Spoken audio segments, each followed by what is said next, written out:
Bonjour à tous et bienvenue dans cette nouvelle vidéo.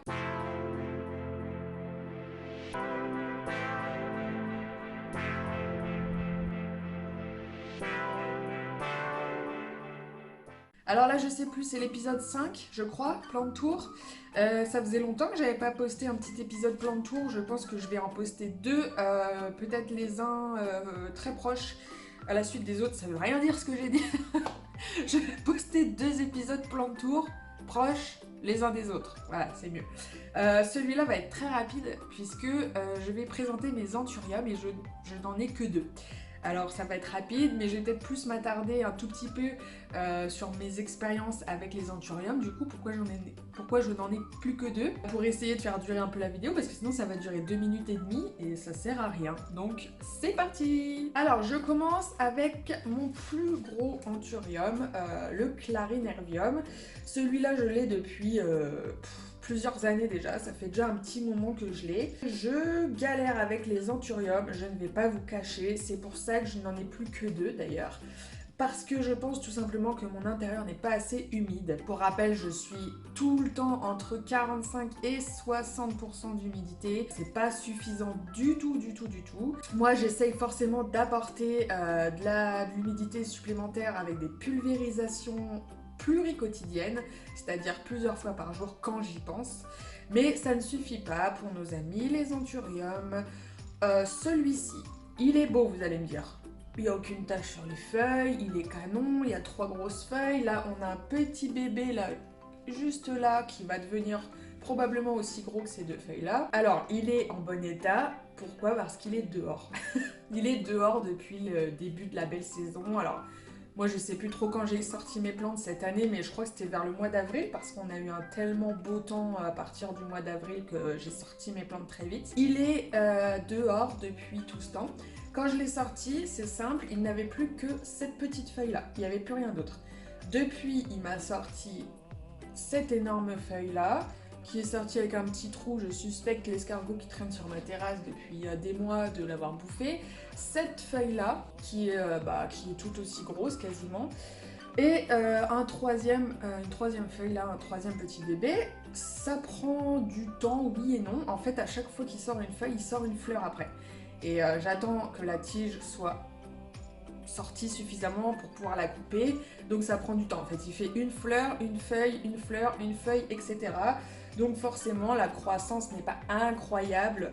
Il m'aura fait que 3 nouvelles feuilles au cours de cette belle saison et au cours de cet été. Mais écoutez, c'est plutôt pas mal quand même. Je redoute forcément le moment où il va falloir que je le rentre à l'automne parce que ces anthuriums-là sont très sensibles et sujets aux attaques fongiques à l'automne. C'est un surplus d'humidité et surtout un manque d'aération vu qu'il fait de plus en plus froid, on aère moins et les attaques fongiques s'installent surtout sur nos potes les anthuriums velours comme ça. Donc celui-là, j'ai un peu peur de devoir le rentrer à l'automne. Je vois en fait qu'à l'arrière de cette ancienne feuille-là, il y a des petites morsures de trips, je pense. Mais ça m'étonne pas parce qu'il a pris cher de toute façon cet anthurium depuis que je l'ai. Donc il est canon. J'ai un peu peur pour lui, pour la rentrée, pour cet automne.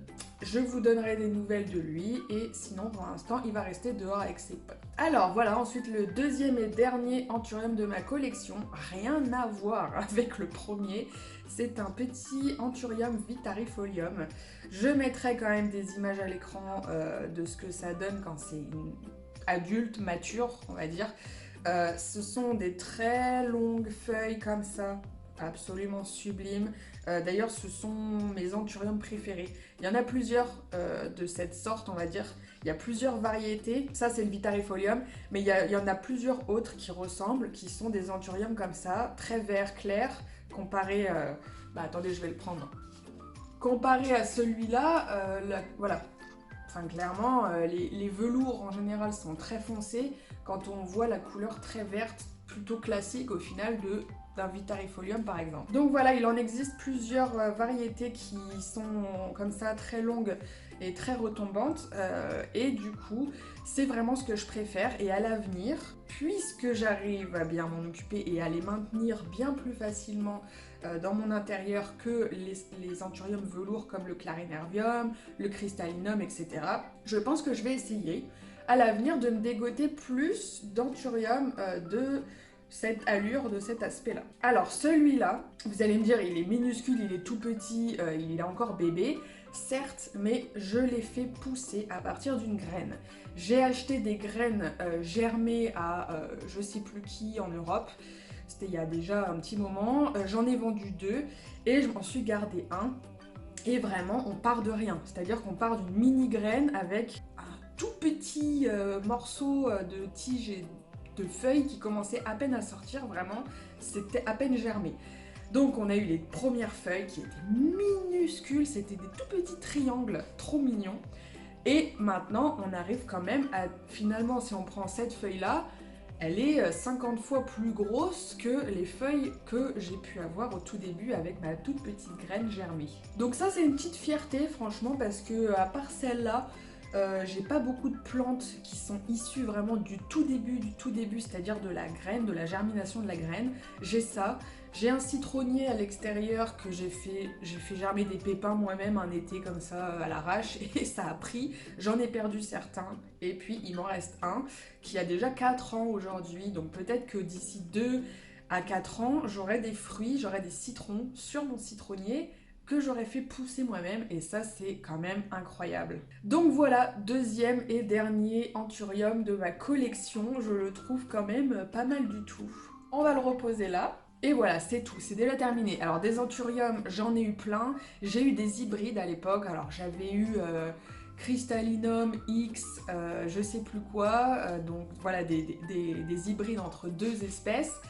J'ai fini par les vendre en fait parce que les anthuriums comme ça c'est très cher et quand on voit qu'on n'arrive pas à les maintenir, que ça prend attaque fongique sur attaque fongique, attaque d'acarien sur attaque d'acarien, que même quand vous les mettez en serre sous l'emporticole avec une bonne humidité, eh bien il y a quand même des problèmes, il y a quand même des défauts de croissance et tout. Ça m'a fatiguée honnêtement. Je me suis dit, le Clarinervium, je le sors à la belle saison puisque j'avais déjà l'intention en début d'année, en hiver, de sortir mes plantes à la belle saison. Je me suis dit, on va laisser une dernière chance au Clarinervium et c'est pareil, si ça va toujours pas, je finirai par le revendre. Là, effectivement, il me plaît beaucoup, il est très beau, mais qu'est-ce que ça va donner à l'automne et cet hiver? On verra bien. Voilà, c'est déjà fini pour cet épisode plan de tour spécial anthurium. J'espère que ça t'aura plu quand même si ça va être assez rapide. Si tu es resté jusqu'à la fin de cette vidéo, écris-moi le mot anthurium en commentaire et n'hésite pas toi-même à me faire ton plan de tour spécial anthurium en commentaire, c'est-à-dire de me faire la liste de tous les anthuriums que tu as à la maison. Je vous dis à bientôt, prenez soin de vous.